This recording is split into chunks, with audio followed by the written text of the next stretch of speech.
dengan menggunakan pesawat TNI Angkatan Udara. Ya, untuk mengetahui informasi selengkapnya kita akan bergabung bersama Desi Fitriani di Kathmandu, Nepal.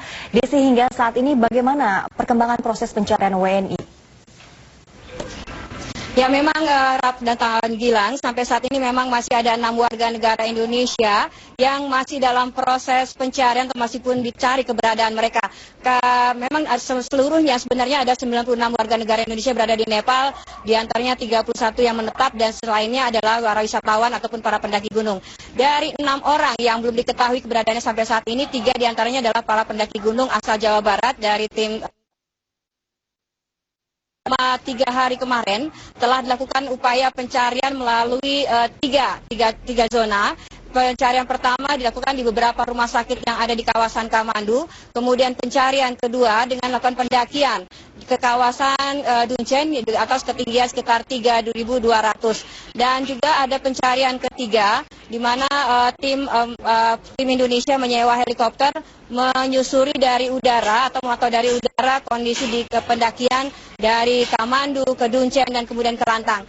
Dari informasi terakhir memang diperkirakan ketiga pendaki Indonesia Alma, Kade, dan Jero itu berada sekitar antara Dunchen dan Lantang. Tetapi dari hasil penyisiran baik darat dan udara serta di rumah sakit sampai saat ini belum diketahui keberadaan ketiga pendaki gunung tersebut. Memang upaya pencarian dari tim udara dan juga tim darat telah selesai kemarin, tetapi untuk pencarian berikutnya mungkin akan menunggu informasi dari Jakarta, bahkan karena besar kemungkinan akan menggunakan tim SAR. Walaupun demikian tidak menghentikan ataupun pencarian terhadap 6 warga negara Indonesia. Dari 6 warga negara Indonesia ini 3 pendaki dan 2 orang lainnya adalah para wisatawan yang sampai saat ini belum diketahui karena hanya ada nama-namanya saja, dan 1 warga negara Indonesia yang telah lama menetap. Dapat kami sampaikan juga misi kemanusiaan Indonesia di Nepal, karena memang adalah tim pencarian dan evakuasi, kemudian misi kemanusiaan untuk Nepal. Dan misi kemanusiaan Nepal di bawah komando BNPB ini melakukan bantuan logistik dan juga medis untuk para korban. Dan baru saja sekitar 10 menit yang lalu dilakukan operasi oleh para tim medis Indonesia dipimpin oleh Dr. Meki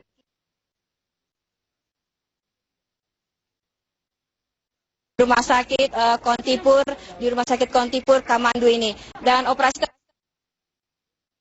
setelah selesai, selain itu telah memeriksa beberapa para pasien yang rata-rata mengalami luka parah ataupun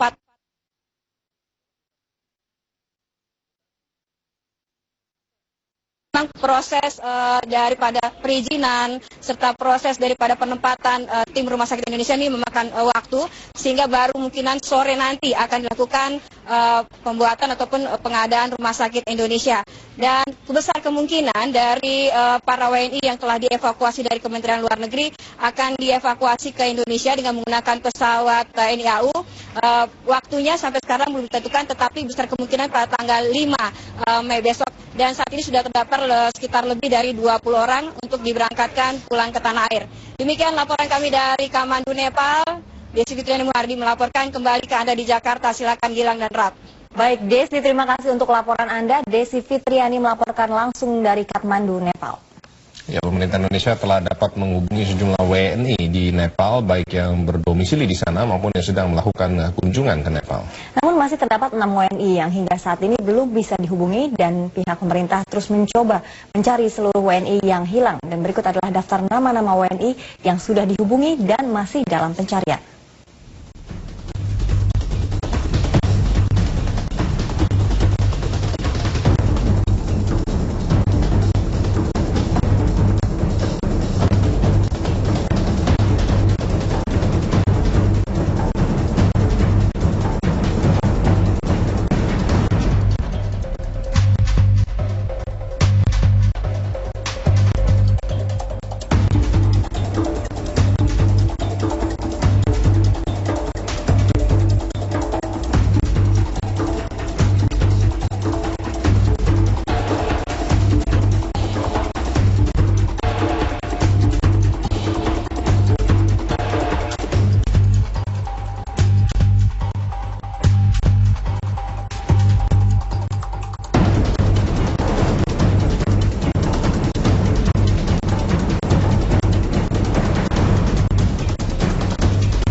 Ribuan pengungsi antre mengambil air minum dan roti di lokasi pengungsian lapangan Tundikal, Kathmandu. Para pengungsi sebagian besar berasal dari daerah di luar Kathmandu. Mereka ditempatkan di tenda pengungsian sumbangan berbagai negara. Dan berikut laporan reporter Desi Fitriani dari Kathmandu, Nepal.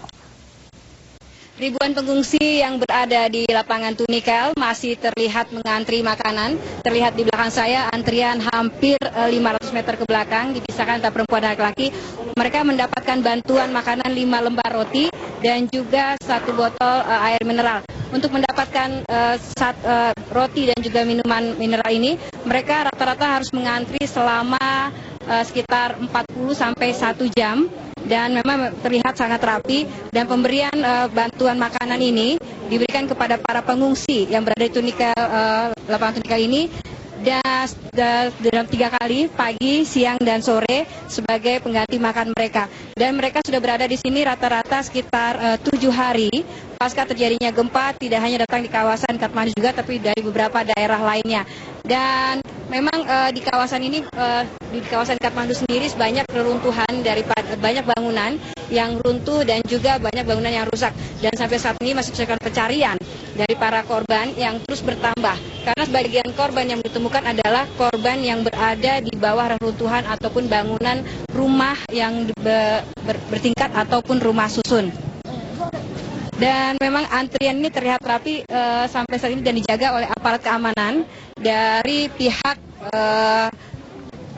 pemerintah Nepal sendiri, dan mereka terlihat rapi. Sementara tenda-tenda bantuan terus ditempatkan, bantuan dari berbagai negara seperti dari India dan dari Cina untuk membantu para korban gempa berkekuatan skala 7,9 Richter di Nepal pada Sabtu lalu.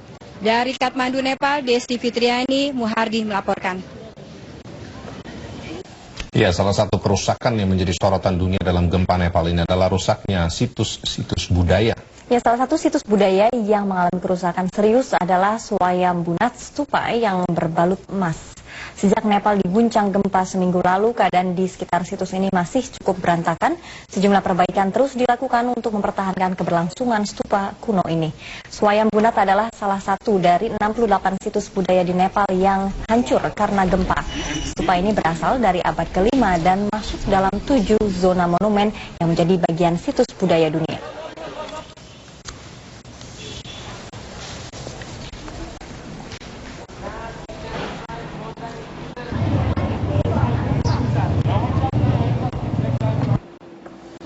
Ya, spekulasi tentang nama yang akan diberikan